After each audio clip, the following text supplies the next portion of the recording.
सहनावतु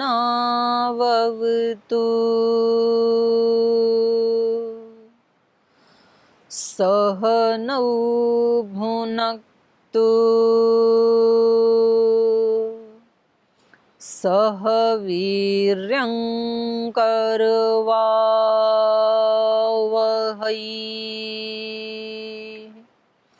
तेजस्विनावधीतमस्तु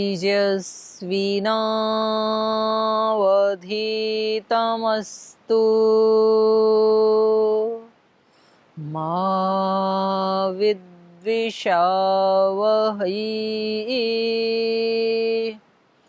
ओम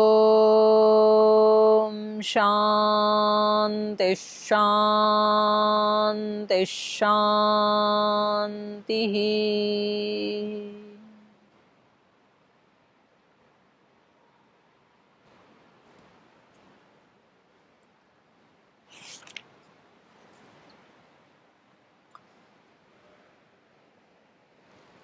तो चौथे अध्याय में जो रामायण का महात्म्य पढ़ रहे थे, तो हमने एक कथा के कथानक के माध्यम से उतंक मुनि और जो कलिक नाम का व्याध है उसकी कथा के माध्यम से ये सुना कि सत्संगति का और रामायण का जो सार है, जो उसका श्रवण करने से उतंक मुनि ने उनको रामायण की कथा का सार भी सुनाया और जीवन का सार भी सुनाया। तो किस प्रकार से वो उसका जो असुरत्व था उसका विनाश हो गया और दिव्यम विमानम आरूढ़ ऐसे आया, आरुह्य दिव्य विमान में वो आरूढ़ होकर के और परम धाम को चला गया। तो कैसे अज्ञान का, अविद्या का नाश होने से दिव्यता का हमारे अंदर उद्भव होता है और फिर उस दिव्य चेतना पर आरूढ़ होकर के हम ये जो हमारी वैदिक परंपरा में चक्रों की जो वो परंपरा बताई है कि एक एक चक्र कुंडलिनी जागरण के माध्यम से हमारी चेतना ऊपर चढ़ती चली जाती है और लास्ट में सहस्रार चक्र जो सबसे ऊंचा चक्र माना है, तो उस पर जाने के बाद जो है वो योगी संसार के लोगों को ऐसे ही देखता है जैसे कोई महल के ऊपर चढ़ा हुआ, ऊंचे पहाड़ पे चढ़ा हुआ व्यक्ति नीचे वालों को देखता है तो वो छोटे छोटे से दिखाई देते हैं। संसार का सुख सब खिलौने जैसे दिखाई देता है पहाड़ पे चढ़ने के बाद। तो चेतना का एक ऐसा लेवल है कि जिस पे एक बार अगर आत्मा पहुंच गई तो फिर ये अभी तो संसार के विषयों को छोड़ना, इनके साथ ये जो संघर्ष हो रहा है इसमें बैलेंस बनाना बड़ा मुश्किल लगता है। और एक चेतना की वो भी अवस्था है आत्मा की कि ये कुछ भी लगता ही नहीं है। रुई की जैसे व्यक्ति, मतलब जैसे रुई को उड़ा देता है ना फूंक मार के, उड़ जाती है वो, पता नहीं कहाँ पहुंचेगी। ऐसे ये घटनाएं रुई जैसे हल्की हो जाती हैं फिर उसके लिए। अभी तो इतनी भारी भरकम है ये घटनाएं, हे मेरे भगवान। एक दिन कोई घटना घटित होती है तो उसका प्रभाव कभी पूरे दिन भर रहता है, कभी 2 दिन रहता है, कभी 5 दिन, कभी 1 हफ्ता, कभी महीनों तक, कभी वर्षों तक।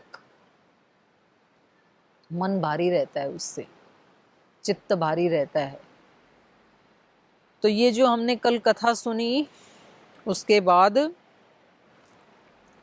यहाँ पर ये कह रहे हैं तस्मात् ऋतुषु सर्वेषु हितकृद्धि हरिपूजकः ईप्सितं मनसा यद यद तदाप्नोति न संशय। तो सब ऋतुओं में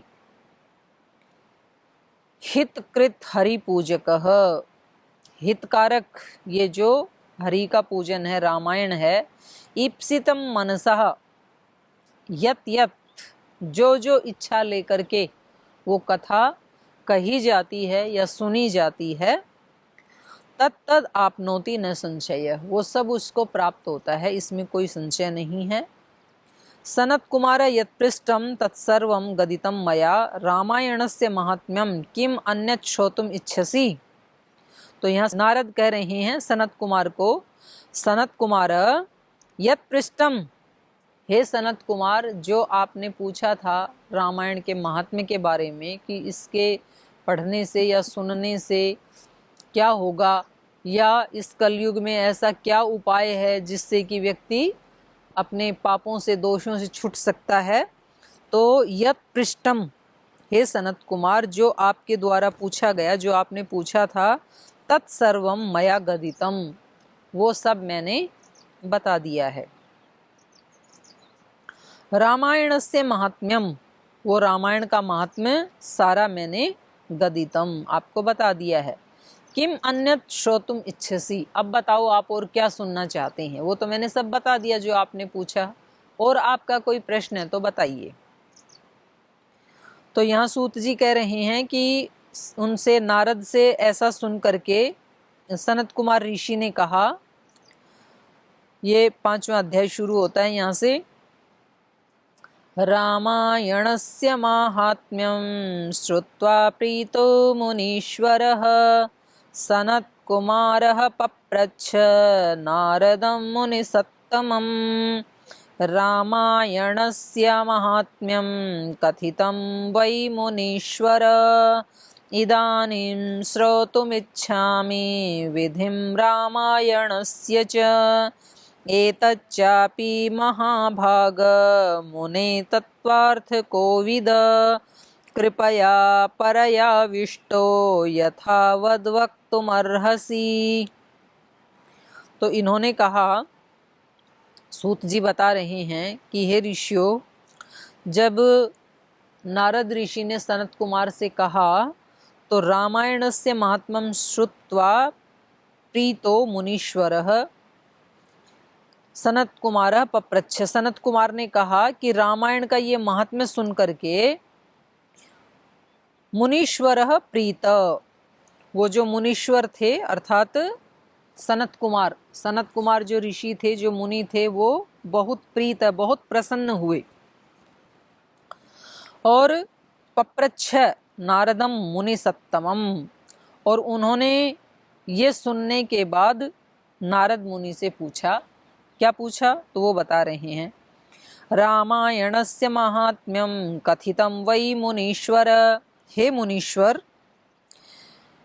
हे मुनीश्वर नारद, हे देवऋषि नारद, रामायणस्य महात्म्यम कथितम वही, निश्चित रूप से आपने रामायण का महात्म्य तो बता दिया कि इसके सुनने का क्या फल हो सकता है, लेकिन इदानीम रामायणस्य विधिम श्रोतुम इच्छामि, लेकिन अब मैं रामायण की विधि को सुनना चाहता हूँ। अर्थात रामायण सुनने से ये लाभ होता है, या रामायण का पाठ करने से, सुनाने से ये लाभ होता है, ये तो मैंने सुन लिया, लेकिन वो सुनना और सुनाना कैसा होना चाहिए, किस प्रकार से करें, उसकी विधि क्या है, माने उस समय चित्त की स्थिति क्या होनी चाहिए, समय कैसा होना चाहिए, और उस समय क्या क्या अनुष्ठान करना चाहिए सुनते और सुनाते समय, तो ये उसका विधान कहा जाता है। तो रामायण सुनने का विधान क्या है, विधि क्या है, रामायण सुनाने का विधान क्या है, माने श्रोता और वक्ता को कैसा कैसा आचरण करना चाहिए, किस समय में सुनाना चाहिए, किस स्थान पे सुनाना चाहिए, किन लोगों को सुनाना चाहिए, वो सब विधि में आता है। तो वो मैं सुनना चाहता हूँ, श्रोतुम इच्छामि। एतच्च अपि महाभाग मुने तत्त्वार्थ कोविद, कृपया परयाविष्टो यथावत वक्तुम अर्हसि। हे मुने, हे महाभाग मुनि नारद जी, एतच्च अपि, ये विधि भी, तत्वार्थ कोविद, आप तत्वार्थ को जानने में, कोविद आप कुशल हैं, मतलब आप विद्वान हैं, कोविद माने जानने वाला, तत्वार्थ वेत्ता हैं आप।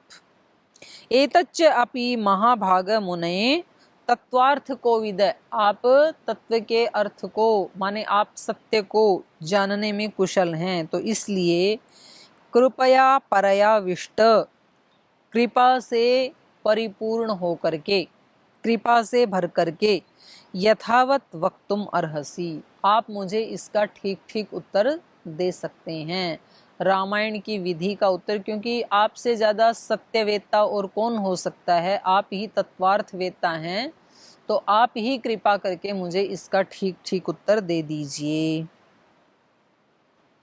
नारद उवाच रामायण विधिं चैव शृणुध्वं सुसमाहिताः सर्वलोकेषु विख्यातं स्वर्गमोक्षविवर्धनं विधानं तस्य वक्ष्यामि शृणुध्वं गदतो मम रामायणः कथां कुर्वन् भक्तिभावेन भावितः येन चीर्णेन पापानां कोटिः कोटिः प्रणश्यति चैत्रे माघे कार्तिके च पंचम्याम् अथवारभेत् संकल्पं तु ततः कुर्यात् स्वस्ति वाचनपूर्वकम् अहोभिर्नवभिश्राव्यं रामायणः कथामृतम् अद्य प्रभृत्यहं राम शृणोमि तत्कथामृतम् प्रत्यहं पूर्णतामेतु तव राम प्रसादतः। तो इन्होंने कहा, नारद ने कहा, रामायण विधिम चैव शृणुध्वम। नारद ने सनत कुमार से कहा कि हे सनत कुमार, ठीक है, अब सुसमाहिता, अब एकाग्र चित्त होकर के, सुसमाहित होकर के, सुसमाहिताः, हे महर्षियों, अब तुम रामायण से विधिम चैव शृणुध्वम, रामायण की विधि को भी सुनो। नारद ने जो विधि सनत कुमार को सुनाई थी, तो सूत जी अब दूसरे ऋषियों से कह रहे हैं कि हे ऋषियों, सुसमाहिताः, अब उस विधि को तुम एकाग्र चित्त होकर के, क्योंकि यदि तुम्हारा चित्त एकाग्र नहीं होगा तो तुम उस विधान को ठीक से नहीं सुन पाओगे। तो इसलिए सुसमाहिता शृणुध्वम, अब तुम इसको एकाग्र चित्त होकर के, समाहित चित्त होकर के सुनो। सर्वलोकेषु विख्यातम स्वर्ग मोक्ष विवर्धनम, ये जो विधि है ये स्वर्ग मोक्ष विवर्धनम, स्वर्ग के सुखों को और मोक्ष के सुख को विवर्धनम, बढ़ाने वाली है, ऐसा सर्वलोकेषु विख्यातम, ऐसा सब जानते हैं। तो जो रामायण की कथा को सुनते हैं या सुनाते हैं और वैसा आचरण करते हैं, उन लोगों का सुख भी बढ़ता है और वो मोक्ष की तरफ बढ़ते हैं। तो उनका स्वर्ग का जो सुख है, दोनों प्रकार के, अर्थात अभ्युदय और निःश्रेयस, यदि दर्शन की भाषा में बोलें तो उसको दो शब्दों से बोला जाता है। अभ्युदय मतलब सांसारिक रूप से भी वो व्यक्ति समृद्ध होगा, और निःश्रेयस बोलें तो पारमार्थिक मोक्ष के सुख से भी वो व्यक्ति संपन्न होगा। विधानं तस्य वक्ष्यामि शृणुध्वं गदतो मम रामायणः कथां कुर्वन् भक्तिभावेन भावितः। तो कह रहे हैं कैसे करनी है वो रामायण की कथा।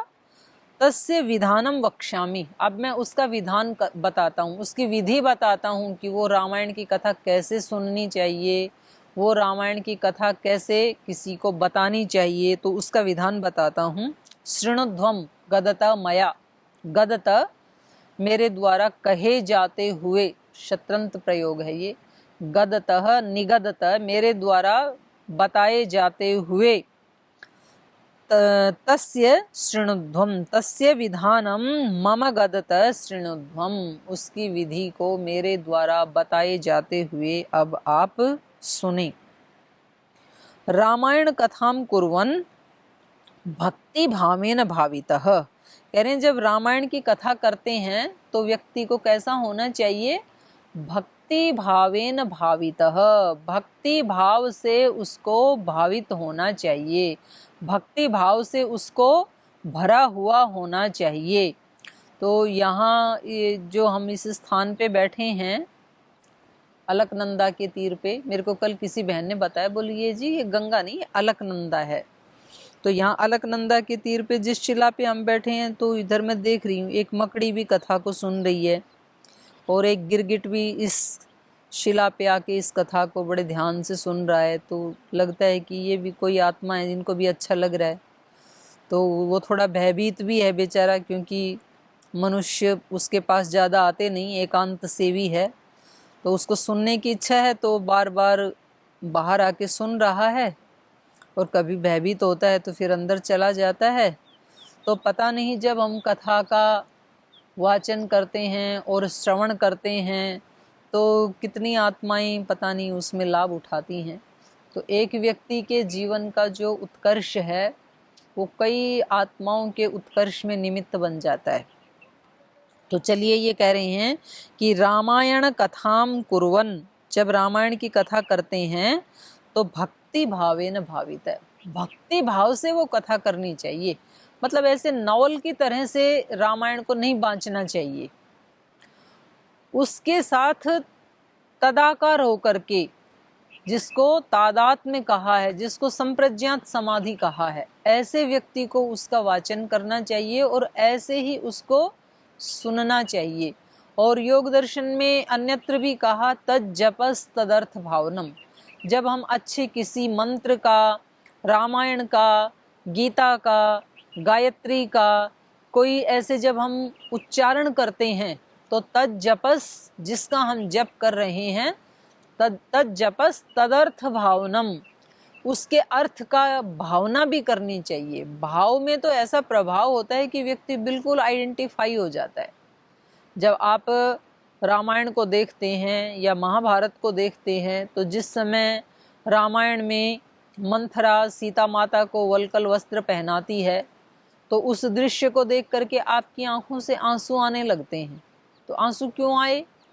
क्योंकि आप तदर्थ भाव हो गए, जिसको सुन रहे हैं तज्जपस तदर्थ भावना, वैसा भाव आपके अंदर आ गया और उस भाव ने आपकी आंखों से आंसू ला दिया। आप रामायण देखते हैं जिस समय द्रौपदी का चीरहरण हो रहा है और वो सबको पुकारती है तो आपकी भी आंखों से आंसू आने लगते हैं। तो ये क्या है? ये है तदर्थ भावनम। जब आप किसी रावण को या कंस को कोई अपराध करते हुए देखते हैं तो आपका भी खून खौलने लगता है कि इसको, इसकी दुष्टता का अभिदंड दे दूं इसी समय। तो ये भाव क्यों आया आपके मन में? क्योंकि आप तदर्थ भाव से युक्त हो गए। तो आगे चलिए, येन चीर्णेन पापानां कोटि कोटि प्रणश्यति, कह रहे हैं जिस येन चीर्णेन, जिस विधान का आचरण करने से, यहाँ जो विधान बताया है रामायण सुनने का, उस विधान से माने भक्ति भाव से आपूरित होकर के यदि कथा का वाचन और श्रवण किया जाए तो कोटि कोटि पापानां प्रणश्यति, करोड़ों करोड़ों पाप नष्ट हो जाते हैं। मतलब 2-4 पाप की बात छोड़ो, कोटि कोटि पाप नष्ट हो जाते हैं। और वो कथा कब करनी चाहिए? चैत्रे माघे कार्तिके च, या तो चैत्र मास में करना चाहिए या माघ मास में या तो कार्तिक मास में। पंचम्याम अथवा आरभेत, और कह रहे हैं पंचमी तिथि, शुक्ल पक्ष की पंचमी, क्योंकि 9 दिन में रामायण पूरी करने का विधान यहाँ बताया जा रहा है। तो पंचमी को जब हम शुरू करेंगे शुक्ल पक्ष में तो वो अमावस्या को समाप्त हो जाएगी। और ये जो चैत्र और कार्तिक मास हैं ये ऐसे महीने हैं कि तब उस समय में मौसम की भी बड़ी अनुकूलता रहती है। चैत्र मास में सर्दी जा रही है और धीरे धीरे वसंत ऋतु आ रही है। वसंत ऋतु होती है उस समय, ना सर्दी ना गर्मी, बड़ा सुहाना मौसम होता है।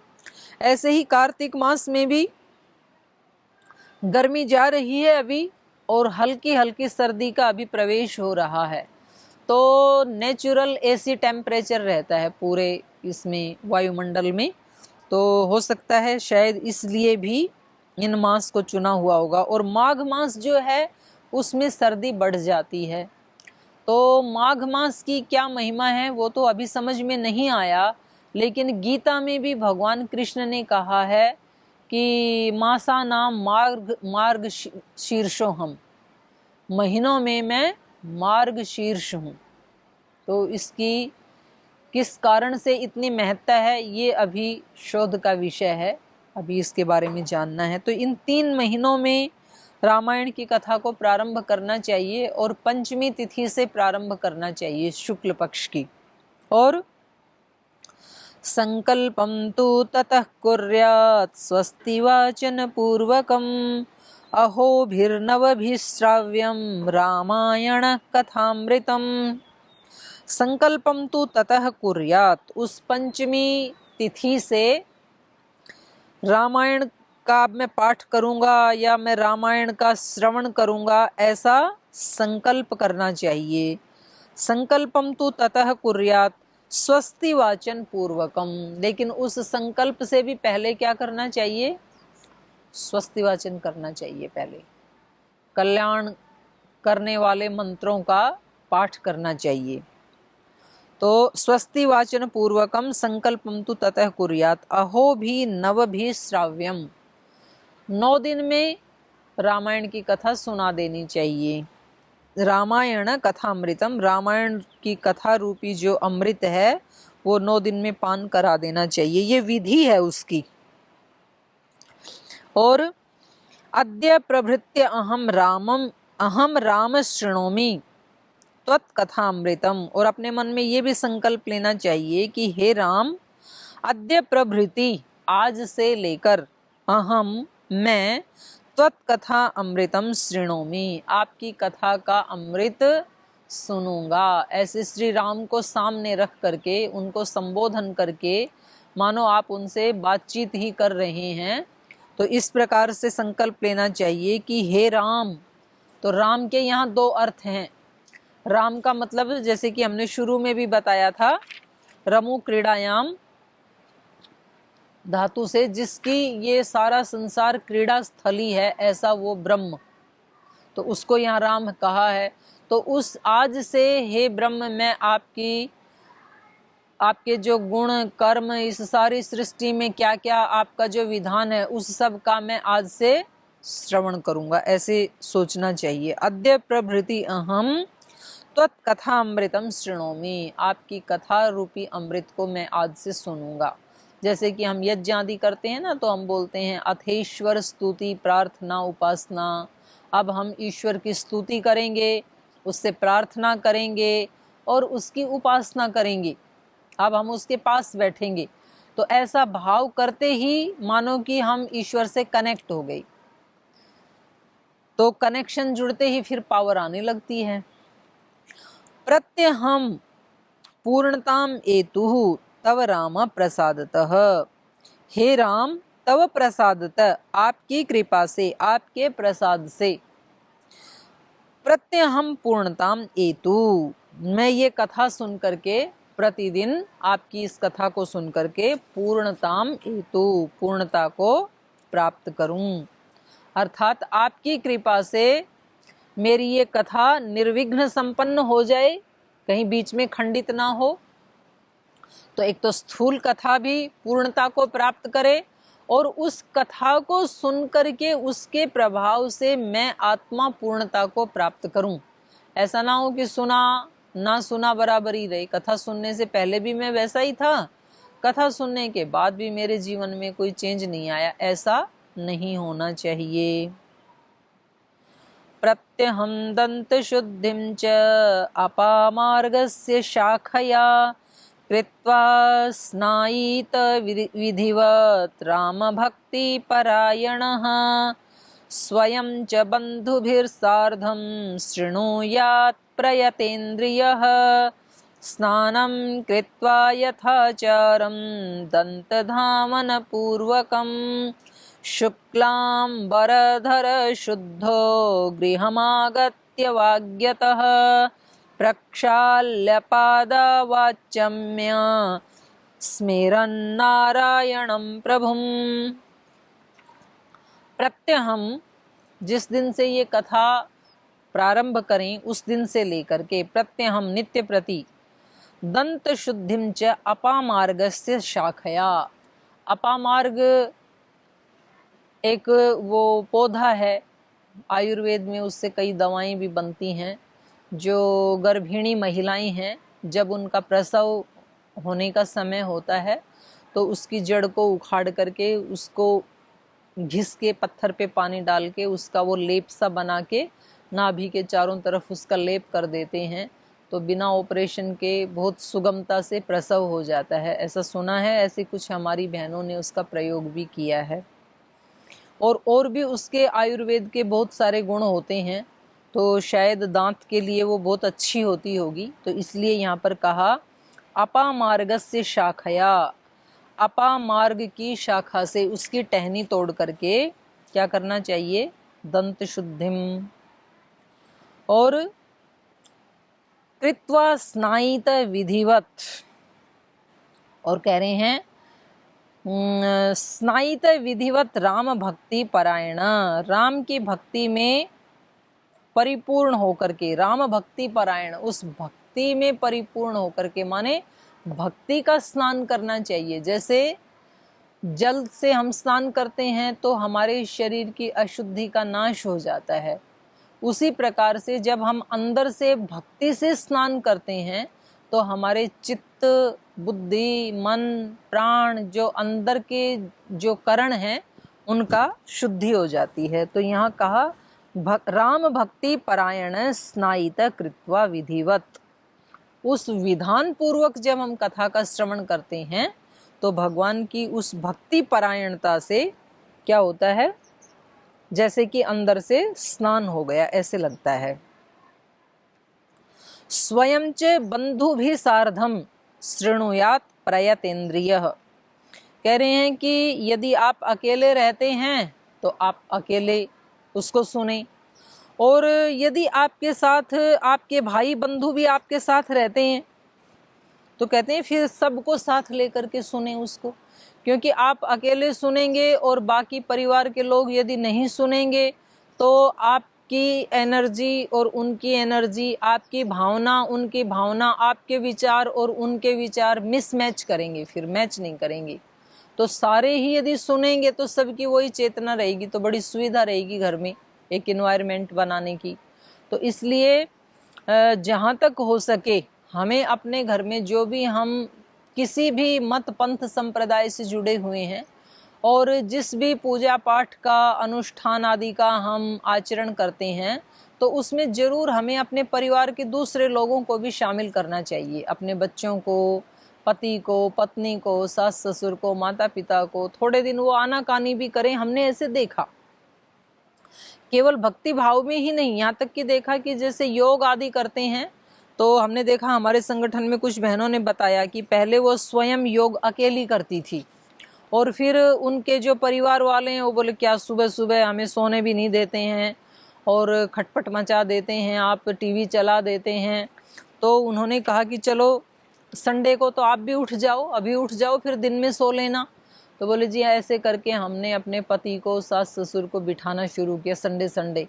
तो जब उन्होंने पूरा सुना और किया तो उनको थोड़ा सा अच्छा लगने लगा, तो फिर उन्होंने रविवार के साथ साथ शनिवार को भी करना शुरू कर दिया, या फिर बीच में कोई हॉलीडे आता था उस दिन भी उन्होंने करना शुरू किया। तो धीरे धीरे उनको अच्छा लगने लगा और अब तो माहौल ऐसा हो गया कि कभी मेरी आंख ना खुलें तो मेरे को मेरे पति या सास ससुर जगा देते हैं कि आज योग नहीं करोगे क्या। तो बोले पूरा परिवार सुबह सुबह उठ करके हम योग करते हैं। तो उससे दो लाभ हो गए, एक तो हर महीने 10-15 हज़ार रुपये दवाइयों के ऊपर खर्च हो जाते थे, तो वो 10-15 हज़ार रुपये बच गई।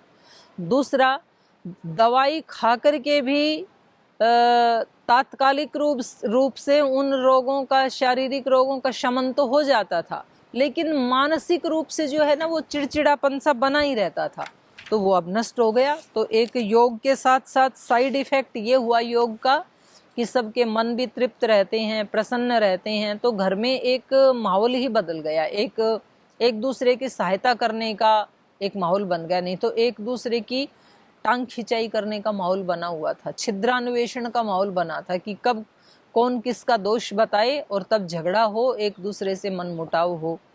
तो इसलिए यहाँ भी ऐसे ही बताया, स्वयं च बंधु भी सार्धम शृणुयात प्रयतेन्द्रियः, प्रयत्न पूर्वक, प्रयतेन्द्रिय माने प्रयत्न पूर्वक अपनी इंद्रियों को वश में करके, क्योंकि सहज से इंद्रियां बैठती नहीं है। वो कहते हैं कि अभी तो बहुत काम पड़ा है ना, मुझे तो अभी मेरे पास टाइम नहीं है कथा सुनने का, ये काम पड़े। तो बोले प्रयास पूर्वक उनको बिठाना चाहिए,